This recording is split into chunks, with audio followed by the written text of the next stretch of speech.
Hi everybody, it's Ashley. Welcome back to my channel, and today I'm coming to you with a book haul. It is a massive Stephen King book haul that I ordered from Thriftbooks. This is the last haul that you are going to see from me for quite a long time. I'm putting myself on a book buying ban. I have to. I just ordered a new shelf. I just moved recently, if you didn't know. And I ordered a new shelf and I got all my books out of storage, and I'm realizing that I do not have the shelf space for all of my books. I've got a massive unhaul coming, and I'm probably going to do at least 2 unhauls per year to, just keep my supply under control. So I'm putting myself on a book buying ban, and that is going to last until I have read all of the books on my TBR. All of them. I am buying one book in March, and that's only because it's been highly anticipated for several months. But beyond that, no more books. None. So in this haul, I bought nothing but Stephen King. I am trying to complete my collection for him. I wanted to read all of his books last year, but they're just way too many. And I could have done it, but I wouldn't have been able to read anything else. But I am trying to finish them this year. And I bought quite a few to complete my collection. I'm still not quite there yet, but I am a good distance away from completing the collection, I believe. I'm getting close, but it's going to take me a while to read them.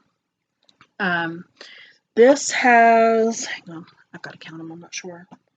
It's a total of 10 stories, but it's in 7 books, and I will explain that throughout the video. Okay, so the first book that I got was Finders Keepers.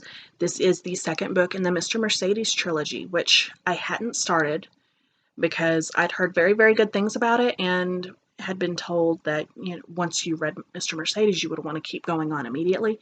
And this was the hardest one to find for me. So I didn't want to start Mr. Mercedes until I had this, because I knew I would want to jump straight from that into this one. And I already had End of Watch, so I've just been waiting on this to complete the trilogy, and I finally found it at a decent price. So the trilogy is completed, and I can now begin it.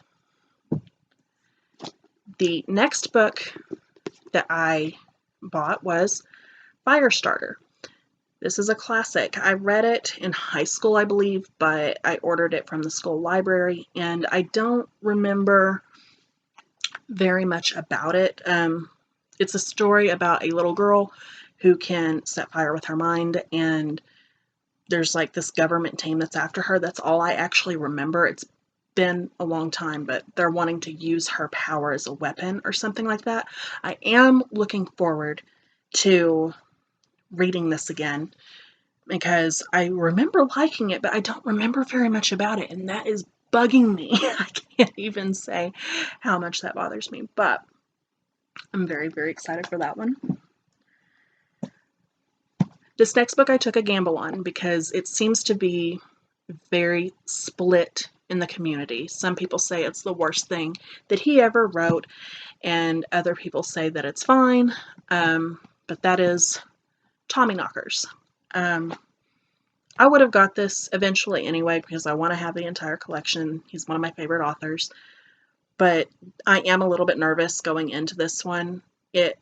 All I really know about it is it has something to do with aliens, and that Stephen King himself said that he thought this was a piece of trash because he wrote it at the height of his substance abuse issues that he used to have. And so I'm nervous about it because the author himself is saying that it's horrible.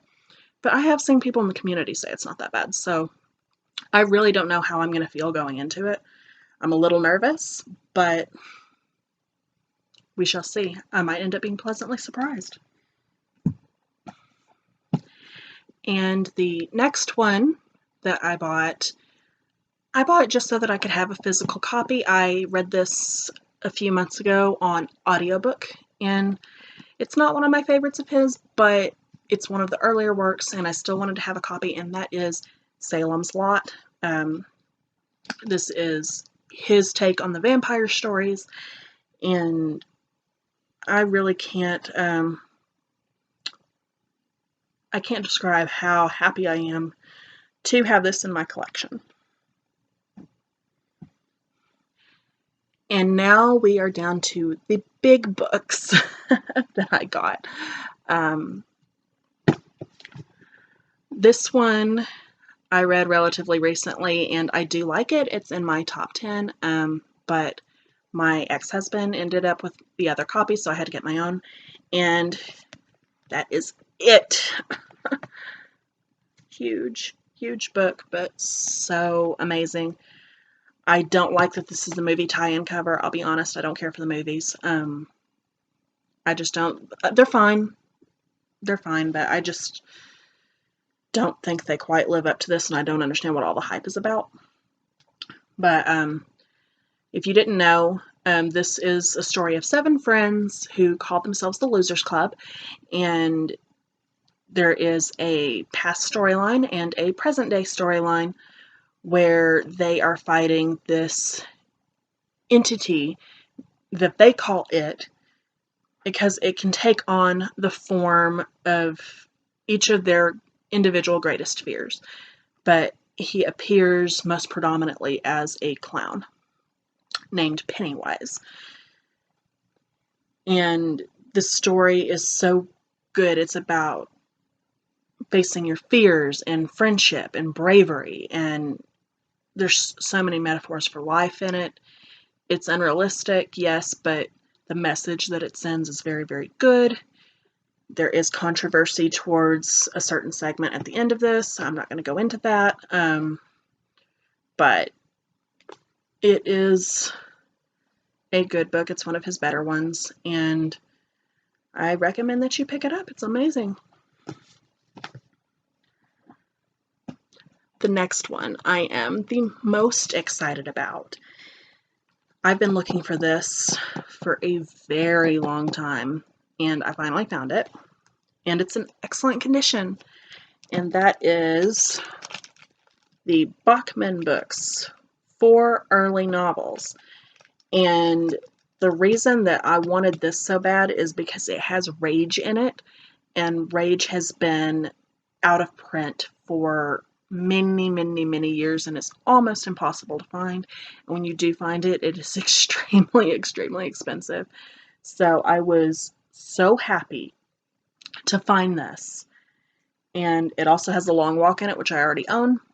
That's fine. That doesn't bother me. But it's completely worth it for Rage alone. This also has Roadwork and The Running Man in it, neither of which I have read, so I am looking forward to all of them. But Rage is the one that made me pick up this particular copy. The next one I am a little peeved about. Not horribly, it's not gonna ruin my day or anything, but I was just a little astonished. I ordered Under the Dome, and it came without the dust jacket. I don't like to have my books without dust jackets. It's just a personal preference for me. And it didn't say anything about that on the site. That's mainly why I'm upset, because I paid for very good condition, and it didn't say anything in the description about there not being a dust jacket, which it usually does. So I am a little irritated about that. But the book itself is in good condition as far as I can tell. The cover doesn't seem to have any bad marks on it or anything. The pages are in good condition. It doesn't even appear to have ever been read. That's why I'm a little surprised why there isn't a dust jacket on it if it's brand new. But I watched the first season of the TV show when it came out, and the first half of the season I liked. The second half I did not. I'd never read the book before, but I've been told that the TV show started to greatly stray away from the book, and I'm hoping that that is true, because I did not care for the series after about the halfway point of that first season. So I am hoping that it strayed away and that this is better than the rest of the show. So that is all that I have for you guys today. If you liked this video, please make sure to leave a comment down below, like and subscribe, and if you would like to see reviews for any of these books, make sure to let me know, and I will see you guys next time. Bye!